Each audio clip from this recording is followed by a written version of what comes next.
the timing of this hearing, spearheaded, chaired by Senator Ron Johnson yesterday, was it? Yeah. Is coincident with the release of this MAHA report. You can show my screen here. The MAHA report, I think it's the second of the two MAHA reports that has come out, Make Our Children Healthy Again assessment. This came out just this week as well. It's incredibly long, and I just want to share basically the four top items that they are discussing here. First off, it references Executive Order 14212 from February 13th, 2025, which was establishing the President's Make America Healthy Again Commission, which we talked about here on DarkHorse when it came out. And it says, it includes, within 100 days of the date of this order, the Commission shall submit to the President through the Chair and the Executive Director the Make Our Children Healthy Again assessment. And within 180 days of the date of this order, there shall be a Make Our Children Healthy Again strategy based on the findings from the assessment. So this is the strategy document. And it is impressive. It includes, for instance, Bhattacharya, now the head of the NIH, as one of the contributors. But here it is in a nutshell. To make our children healthy again, we must begin with a shared understanding of the magnitude of the crisis and subsequently what's likely driving it. This assessment provides that foundation, grounding future efforts in a common scientific basis that identifies four potential drivers behind the rise in childhood chronic disease that present the clearest opportunities for progress. 1. Poor diet. The American diet has shifted dramatically toward ultra-processed foods, leading to nutrient depletion, increased caloric intake, and exposure to harmful additives. Nearly 70% of children's calories now come from UPFs, ultra-processed foods, contributing to obesity, diabetes, and other chronic conditions. 2. Aggregation of environmental chemicals. Children are exposed to an increasing number of synthetic chemicals, some of which have been linked to developmental issues and chronic disease. The current regulatory framework should be continually evaluated to ensure that chemicals and other exposures do not interact together to pose a threat to the health of our children. 3. Lack of physical activity and chronic stress. I would have said chronic stress and lack of physical activity because they're not denouncing the lack of chronic stress in children. They're actually talking about a rise in chronic stress. American children are experiencing unprecedented levels of inactivity, screen use, sleep deprivation, and chronic stress. These factors significantly contribute to the rise in chronic diseases and mental health challenges. And 4, overmedicalization. There is a concerning trend of overprescribing medications to children, often driven by conflicts of interest in medical research, regulation, and practice. This has led to unnecessary treatments and long-term health risks.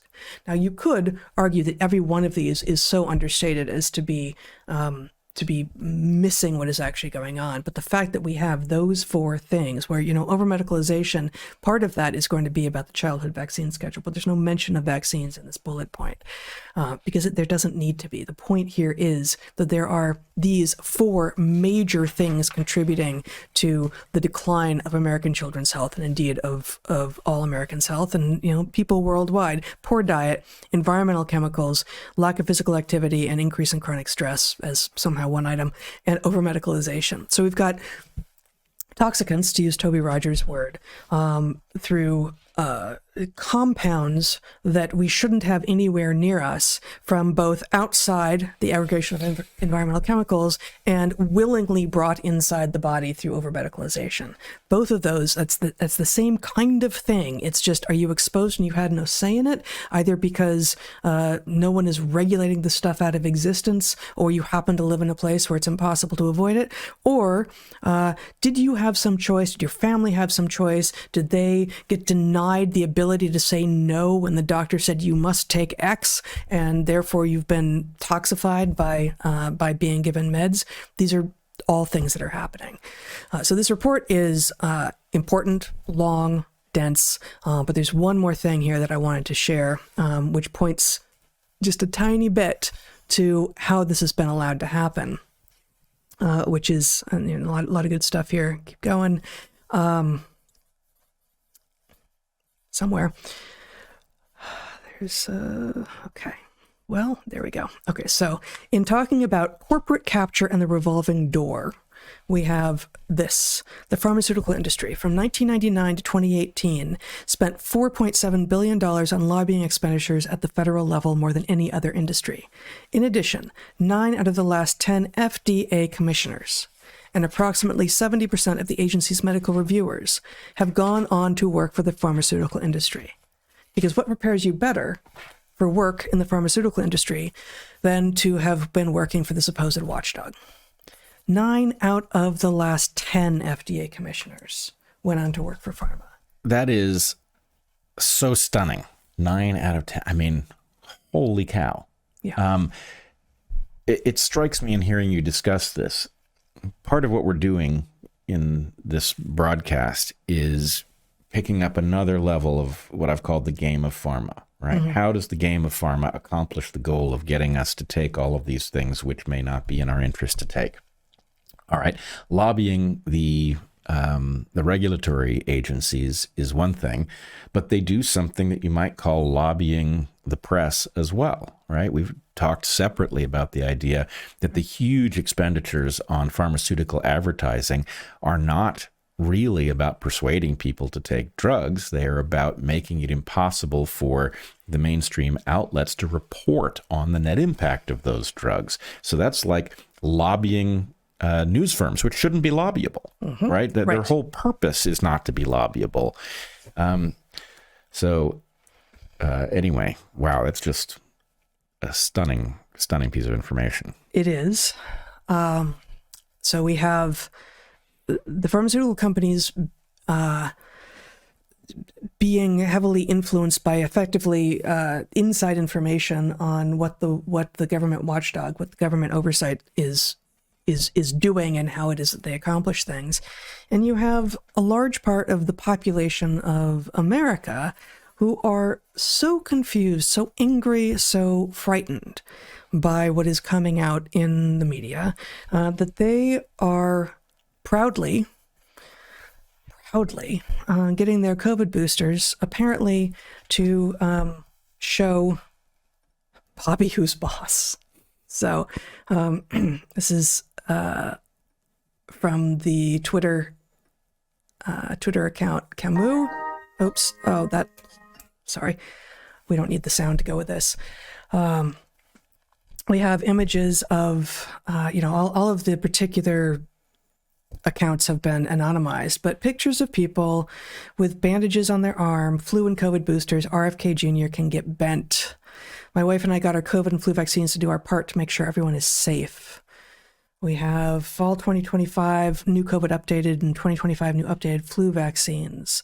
Suck it, Secretary Kennedy, COVID booster achieved. And it goes on and on and on. Some of these people aren't referencing Kennedy, but enough of them are. Here, hey RFK, this is what I think of your bullshit conspiracy theories.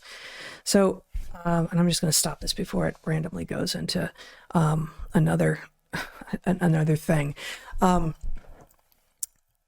This shows such a confusion about what it is that you should do to take control of your health. What you should not do is make a not just futile, but actually self-harming gesture in order to give the finger to someone who you have been assured is denying science, while actually trying. And this, it's been over 2 years that we have had our eyes open to what is even the case with the traditional vaccines, not just the COVID vaccines. But what is the basis for the claim that they are the route to health?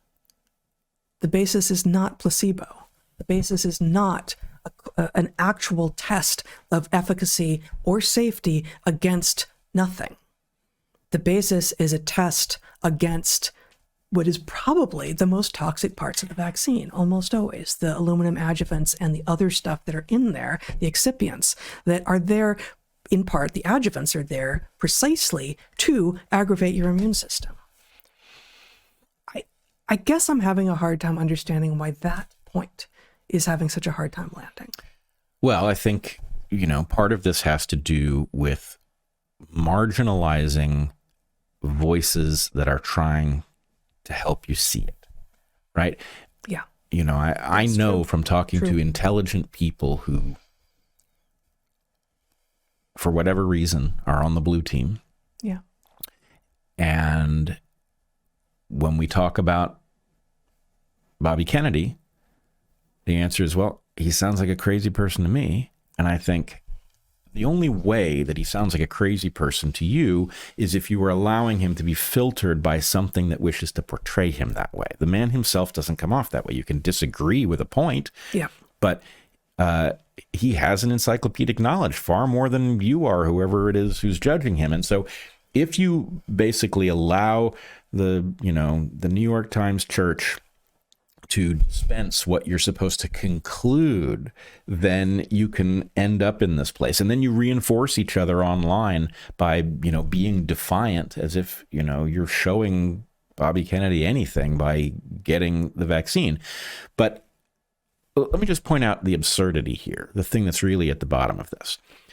Let's agree that the only thing you as a patient should care about is net. Is that shot net beneficial for me? That is not a static target. COVID shows up at the end of 2019. Evolution happens. I would bet you every single one of the people who depicts themselves getting this booster would tell you that they believe in evolution. They're the science people, right? They believe in evolution. But as an evolutionist, I would tell you, hey, you've got a brand new pathogen, whatever its route to infecting humans was, and it certainly seems to be via a laboratory, but whatever its route, once that thing is in the wild, it is going to evolve. It's involved in an arms race with the human immune system, in which making you really sick is not in its interest. So it is going to tend to evolve, and this is a well-established evolutionary principle, it is going to tend to evolve in the direction of being less virulent. It may be more contagious, but less virulent. So that means if you were convinced on the dawn of 2021 that this shot was in your interest, you need to go back and reevaluate how good would the shot have to be and how safe would it have to be in your interest now? How many people do we actually think are dying from this disease? Right. And how many people are getting better? And how many of these boosters do you intend to have? Your protest going to get this shot is predicated on an assumption that's actually insane. Right. The assumption is that the shot is perfectly safe, so safe that you don't need to do a net analysis because there's no cost to you, and that's nonsense. It's the same confusion. I don't want to always use this as sort of the baseline crazy example, but it's the same confusion as, oh my God, they're going to take our gender reassignment surgery rights away. Your rights? Come again? The rights of 14-year-olds to have their breasts hacked off because they've been fed a lie by people who have no idea what humans are? Like that isn't actually a right, any more than the creation of both a virus in a lab and a shot that may or may not in any way effectively engage with that virus in a lab is your right to have. And I think, I've had some conversations with people who think of themselves, are young, but think of themselves as leaning libertarian. Who say, well, but if it's there, then it's our right to have it.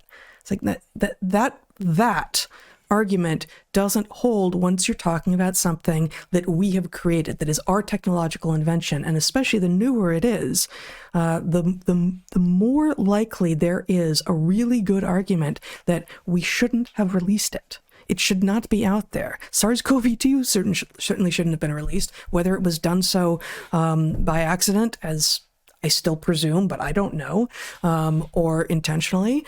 But the idea that anything that is created is your right to have access to, no, that's not actually the case. No, and if that is your position, then you are effectively saying that there shouldn't be mandatory safety testing and licensure. Right. As soon as you acknowledge that there should be safety testing and licensure, then you are acknowledging that anything that cheated to get through those processes shouldn't be on the market and you shouldn't have access to it. What's more, and you use the analogy of the so-called gender-affirming surgeries. In the case of gender-affirming surgeries, people, are you arguing against the idea of consent? Because people who can't consent to sex can't consent to destroy their capacity to, being sexually functional. Right. And yet you want a double standard. So it is double standards all the way down. Yeah.